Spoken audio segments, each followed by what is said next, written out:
Victoria palace తిరిగి వచ్చామండి. ఇప్పుడు లోపలికి వెళ్తున్నాము. సో టికెట్ తీసుకున్నాము. టికెట్ కాస్ట్ వచ్చేసి 50 రూపాయలంట. వచ్చేసి సో కెమెరా అన్నీ కూడా అలౌ చేస్తారంట.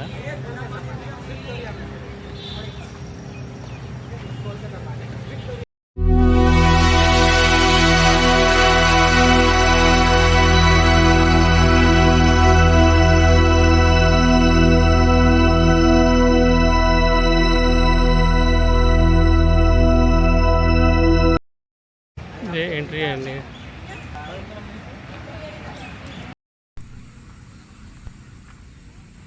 మనకి ఇక్కడ కెమెరా అలౌ చేయలేదండి, ఓన్లీ ఫోన్ మాత్రం అలౌ చేశారు. సో అందుకోసం నేను ఇక్కడ ఫోన్లో తీస్తున్నాను.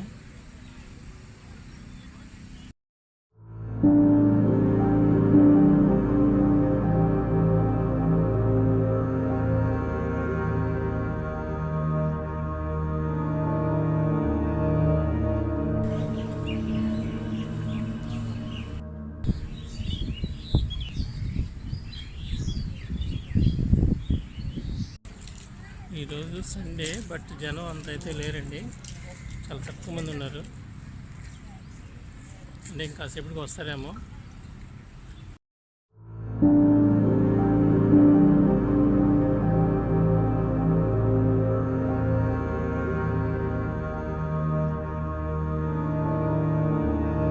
ఈ విక్టోరియా మెమోరియల్ చరిత్ర చూస్తే ఇది 1906-1921 మధ్య పశ్చిమ బెంగాల్లోని కోల్కతాలో నిర్మించబడిన ఒక పెద్ద పాలరాతి భవనం. అలాగే దీనిలో ఉపయోగించిన పాలరాయి పేరు వైట్ మక్రానా అంటారంట దీన్ని.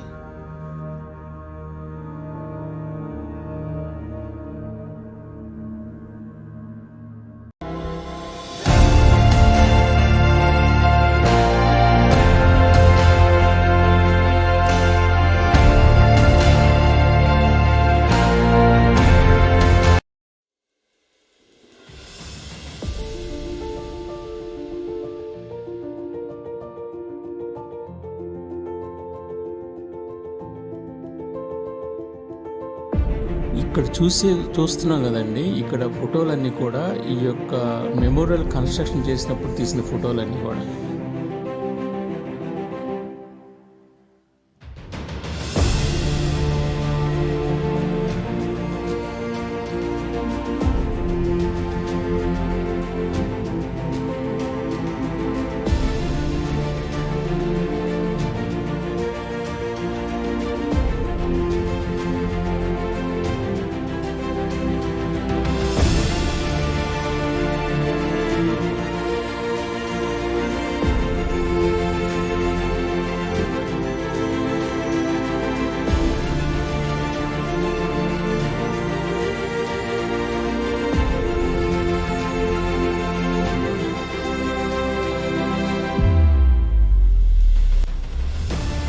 ఈవిడేనండి విక్టోరియా మహారాణి. ఈయనే గవర్నర్ లార్డ్ కర్జన్ అండి. ఈ యొక్క నిర్మాణం చూస్తే ఇది మొత్తం మొఘల్ మరియు బ్రిటిష్ నిర్మాణాల అంశాలను ఈజిప్షియన్ మరియు వెనీషియన్ శైలిలో ఈ యొక్క నిర్మాణం అనేది ఉందని చెప్పేసి చెప్తున్నారు అన్నమాట. అక్కడ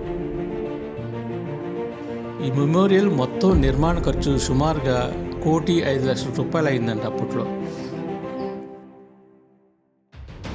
సో 1901 జనవరిలో క్వీన్ విక్టోరియా మరణం తర్వాత అప్పటి గవర్నర్ జనరల్ లార్డ్ కర్జన్ రాజుకు తగిన స్మారక చిహ్నాన్ని అభివృద్ధి చేయాలని ప్రతిపాదించారు.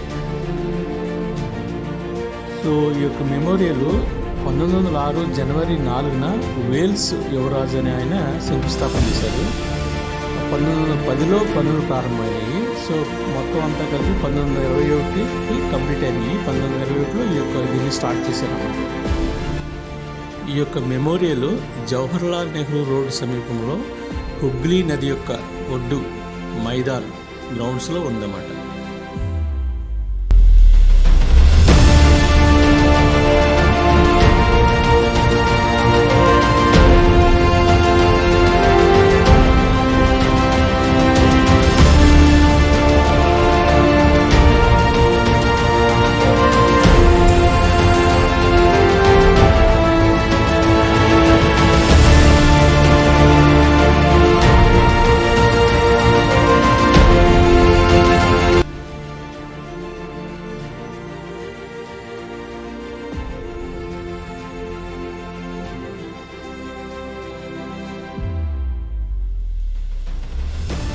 చూశారు కదండి, అప్పట్లో జరిగిన యుద్ధం గురించి ఎక్స్ప్లెయిన్ చేయడానికి వాళ్ళు ఒక ప్లాస్టర్ ఆఫ్ పారిస్లో తయారు చేసి ఇది డిస్ప్లేలో పెట్టారన్నమాట. అప్పుడు యుద్ధం ఎలా జరిగింది, సైనికులు ఎలా ఉండేవాళ్ళు, ఎలా ఫైట్ చేసేవాళ్ళు అనేది వాళ్ళని చూపిస్తూ ఇక్కడ పెట్టారన్నమాట.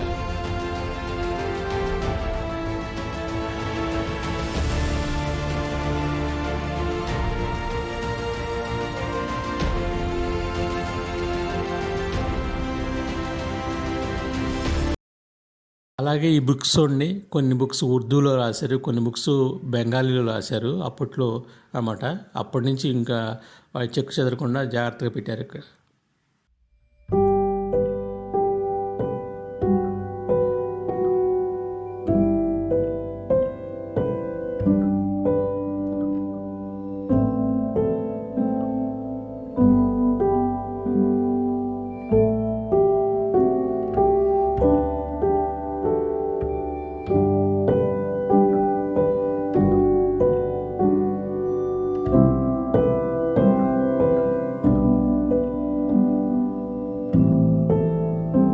ఇకపోతే ఈ విక్టోరియా మెమోరియల్ చుట్టూ ఉన్న ఈ యొక్క మాల్ గార్డెన్స్ కానీ అన్నీ కూడా మొత్తం అంతా కూడా 64 ఎకరాలు కలిగి ఉందంట ఇది.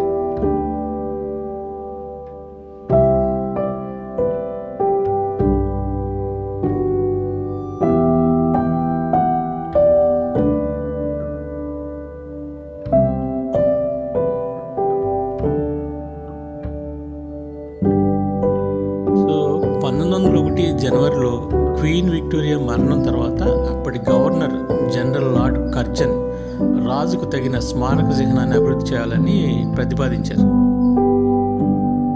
ఈ స్మారకానికి అనేక మంది భారతీయ వ్యక్తులు మరియు బ్రిటిష్ అధికారులు కూడా నిధులు సమకూర్చారంట. సో నిధులు సేకరించాలని చెప్పేసి అప్పుడు గవర్నర్ లార్డ్ కర్జన్ చేసిన విజ్ఞప్తికి అనేక మంది రాజకీయ నాయకులు మరియు భారతీయ పౌరులు ఉదారంగా ప్రతిస్పందించారంట. ఈ మెమోరియల్ చూడటానికి కలకత్తాలోని లోకల్స్, నాన్ లోకల్స్, అలాగే యూరోపియన్స్ కూడా చాలామంది వస్తారండి చూడటానికి. అది కూడా కాకుండా ఇక్కడ అన్ని స్కూల్స్లో కూడా ఈ యొక్క పాఠాలలో కూడా ఈ యొక్క చరిత్ర గురించి పెట్టారన్నమాట. విక్టోరియా మెమోరియల్ భవనం యొక్క దక్షిణ భాగంలో మీరు ఒక స్టాట్యూ చూడొచ్చు. ఆయనే కింగ్ ఎడ్వర్డ్ 7 అన్నమాట. సో విక్టోరియా మహారాణి తర్వాత నెక్స్ట్ కింగ్ అయింది ఈయనమాట.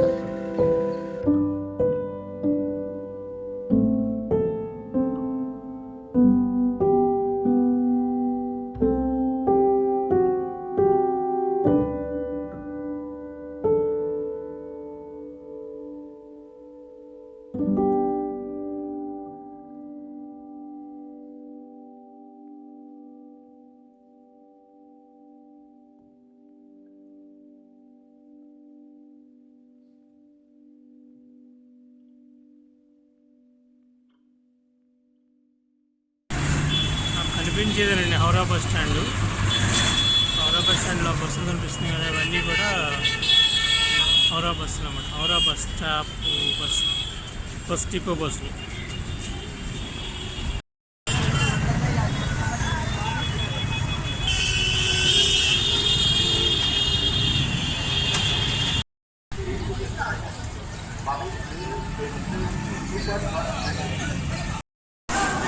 రైల్వే స్టేషన్ ఎంట్రన్స్ అన్నమాట ఇది. లోపలికి వెళ్ళి చూసారు జనాలు ఎలా ఉన్నారు. కలకత్తా అంటే మామూలుగా లేదు జనాలు.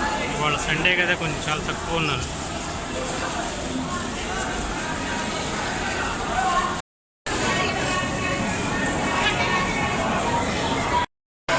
ఇక్కడ ఏదో మార్కెట్ కూడా ఉంది.